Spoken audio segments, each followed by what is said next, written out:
it's good to have conversations, and the best conversations always include Pat. So it's time for a chat with Pat. Yeah, and today our guest is Daniel Gallagher. He is a lecturer in literature and philosophy at Ralston College, and he previously served as Latin secretary to both Popes Benedict XVI and Francis at the Vatican. And I have had the pleasure of having Daniel on my show, The Virtuous Life. He is a great interview. Daniel, welcome to the show. Pat, great to be with you again.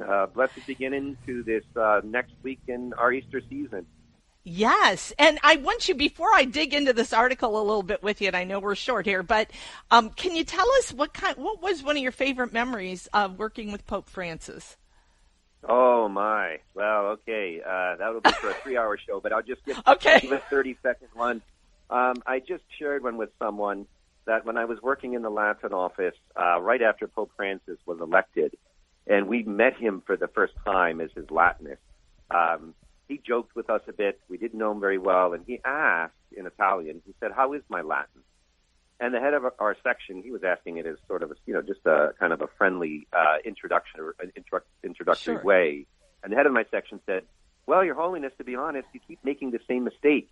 And he corrected the Holy Father because in his first masses, he was saying in Latin, "Dei para," with that accent, so Dei para for the God's bear. That's how we refer to Mary, of course, in the Eucharistic prayer. And it should be Dei para with that accent.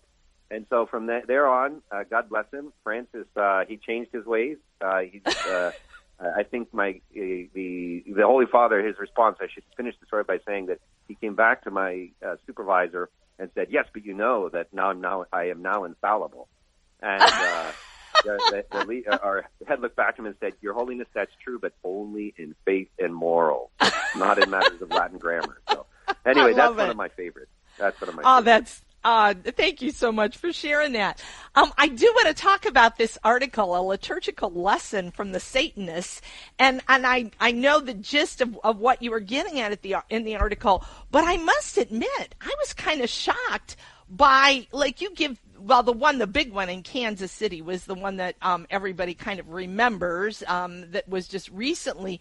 But you talk about 3 years ago, getting a postcard inviting your kids to a Satanist group, and 20 years ago seeing that there were kids involved in black masses. How has this all unfolded for you? Yes, Pat, I myself, of course, was as shocked as anyone with the two examples that you give there. So beginning with the first of those, I just couldn't believe it when I received this card, and it was associated with, I think was basically a national kind of organized group to have these Satanist clubs after school. And I thought it was a joke. I didn't think it... I honestly probably didn't take it that seriously, but then realized that there was something behind it. So I won't reveal the school district necessarily now because I think it's been dealt with and in ways in a good way. In other words, that there were, of course, not by far from just Catholics, but who had protested to this. But I dealt with it basically. Luckily, the kids were homeschooled, still are, and but.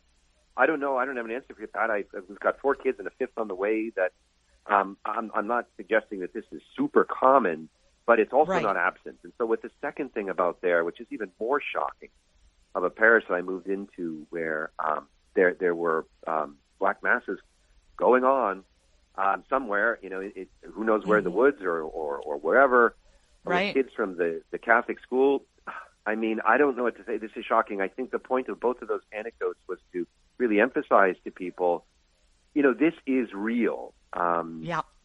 It's we can't take it lightly. I don't want to be alarmist necessarily, because we can become obsessed with these things as well. But those two examples show that sometimes it's right in front of our eyes, and when it is, we have to acknowledge that we do believe, that there's not just evil in the world, but as Catholics, that there is the evil one. And the evil one is at work, usually in very subtle ways, but sometimes in extremely stark ways.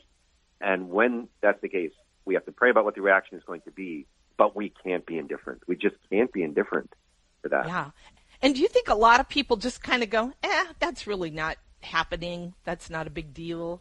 I mean, yes, I do think that that's the case. And for those that maybe deny, so one reaction would be, is this really happening? And deny, because I have to admit, that was my first thing with the Black Mass thing. I just thought there must be, there's got to be some other explanation, right. but there wasn't.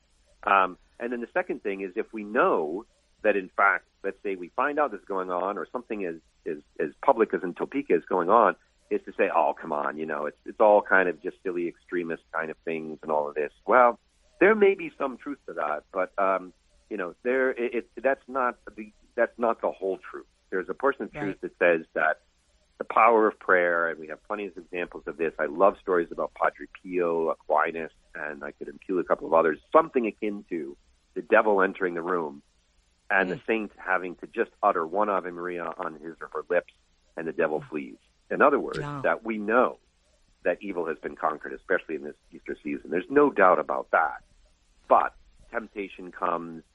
There are forces at work which would like to undermine the response to Jesus Christ and to follow him as a faithful disciple. But we have the instruments and the tools to beat it. So that's why we can't take it lightly. Pick up the rosary, go to Mass, say St. Michael's prayer, one thing, and move on, right? But don't miss the opportunity to just fight back with something as simple as those.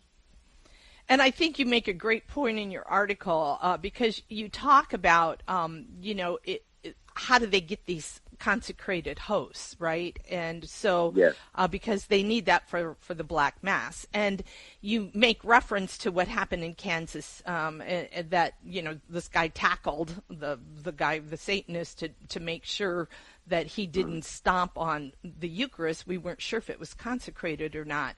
But you do remind us of the 2004 instruction on the Eucharist. Can you kind of give us that gist again? Sure. So I wanted to draw attention to that instruction, which basically says when there is risk of some kind of desacralizing the Holy Sacrament, that it is opportune to basically administer orally rather than by hand.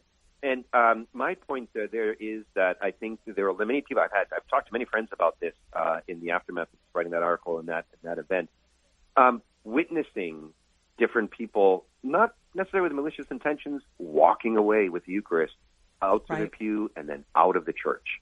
And, there are ways that prevent this. It might not just be oral administration, but vigilance, monitoring, training extraordinary ministers of the Eucharist that this is not that uncommon, because that's not. And it could just simply be a simple mistake.